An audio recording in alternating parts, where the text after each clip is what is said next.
Il-unions tal-ħaddiema juru tħassib tagħhom bid-deċiżjoni tal-Aġenzija ta' Kreditu Internazzjonali Moody's li ddaw l-opinjoni tagħha tal-ekonomija Maltija għal waħda negattiva. Tony Zarb, is-Segretarju Ġenerali tal-General Workers Union, jgħid li l-Gvern qed jaħbir il-poplu s-sitwazzjoni reali ta' pajjiżna. Tmur kontra dak li nisimgħu minn il-Gvern u l-esponenti tiegħu.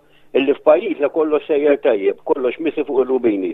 Li issa qed jirriżulta b'iktar mod ċar illi dawn l-affarijiet mhux minnhom. U għalhekk nitfgħu responsabilità aħna direttament fuq il-Gvern biex jgħid il-verità x'inhi f'pajjiżna. Zarb jgħid li jispjera li issa l-Gvern ma jkomplix jgħabbi piżijiet fuq il-pensjonanti u l-familji Maltin u Għawċin. Gejtu Vella, s-Segretarju Ġenerali tal-Union ħaddiema Maqdin, jgħid li d-deċiżjoni ta' Moody's ma hix dovuta biss għal kriżi finanzjarja internazzjonali. Il-rapport li ħarġet il-kumpanija Moody's dwar l-ekonomija ta' pajjiżna huwa ta' tħassib u wieħed għandu jindirizza il-problemi li qajjem dan ir-rapport bejn l-imsieħba soċjali fl-iqsar żmien possibbli. Ix-xena internazzjonali mingħajr dubju ta' xejn labet parti importanti, però mingħajr dubju ta' xejn ikun hemm affarijiet li saru f'pajjiżna li ma għenux u komplew ġibu diffikultà biex il-Moody's għażlu li downgradejaw il-pożizzjoni ta' Malta.